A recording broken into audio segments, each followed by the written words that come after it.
Now, as she proved on Gogglebox, the Reverend Kate Botley is a dab hand at reviewing stuff on TV. So there was no one better to kick off our series digging into the BBC archives to see how attitudes have changed. And as it's Father's Day, she's watching a remarkable documentary looking at how traditional family roles were being reversed nearly 50 years ago. The question is, who's wearing the trousers today?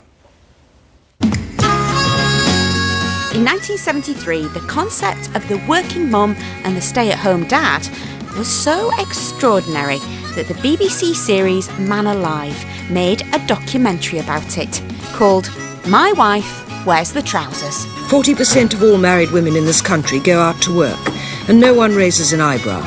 1 in every 5 of these working wives even earns more than her husband. Of course, a lot has changed since then, but I want to see what some modern families think of our 1973 trailblazers. So I've invited some to a special screening here in Sheffield, and the popcorn is on us. Hello, how lovely to see you. The film features 2 families. The Turners. For a year, Keith coped with running the Turners' big home. His wife, 39-year-old Jean Turner, works as a school's dentist. And the Slades. Roger Slade finds it tiring doing the housework, the cooking, and looking after 17-month-old Naomi. Besides being a bit sniffy about the dad's housework, the film explored why they made the then controversial decision to stay home with the kids. The part that was laid out for me by convention was a part which would separate me from this child. So there was a problem. If I wanted to see my child, we had to do something about it. Keith gave up his job to experiment with a different lifestyle. I set out not with the intention of being a housewife. He calls himself a housewife. I now see, the homemaker's role as stressful, demanding, immensely rewarding. He sounds exhausted, the poor man. And now I really do enjoy my children enormously. Some people might think that you've opted out of your responsibilities as a husband. The interviewer is really pushing him on, isn't this a bit weird, isn't this a bit odd? And he's not having it at all. It seems to me a man has a responsibility to have a relationship with the child. And how many men do? So ahead of its time. If a man can't cope with caring for his own child, then he isn't a man. Oh, he's adorable. I love him. This turned out to be not quite so much of a problem as people would anticipate, because I am the mother, and you cannot deny me that. We owe those women something. As a working woman, I owe those women something.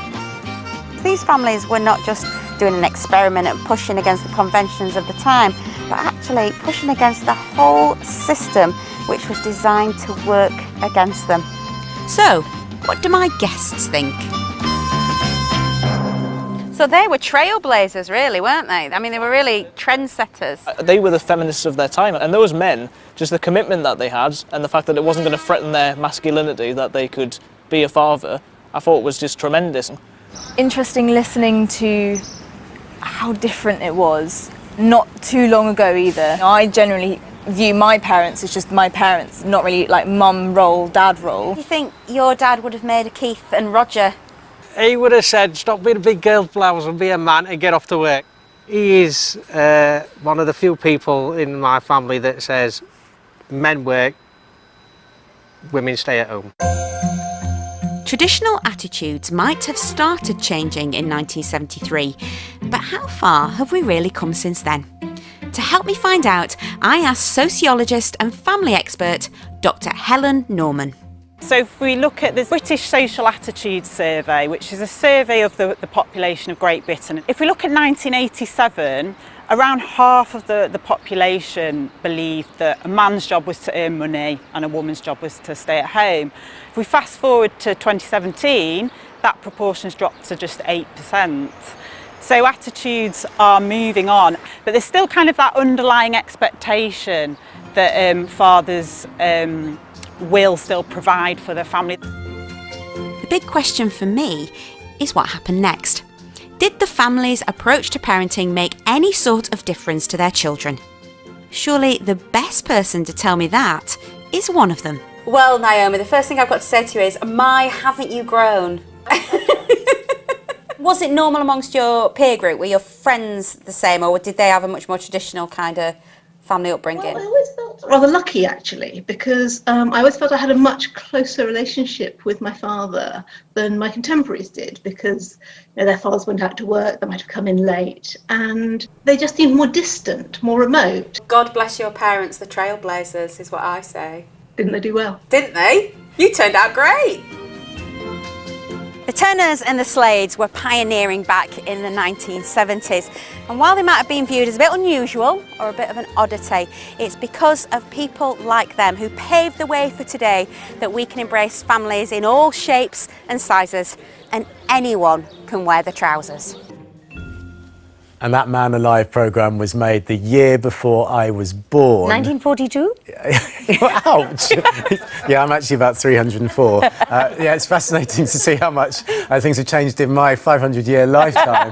Nina, how good a housewife is your husband? Oh, he's an excellent housewife, except for the fact that when I go away from work, he doesn't restock the fridge. Oh. He leaves me to come back into a shop for about 400 hours. Gosh, it's Father's Day. That was a low blow. Oh, no. Is he watching? No, he's not watching. What, is he? Oh, no. Oh, you're in big trouble.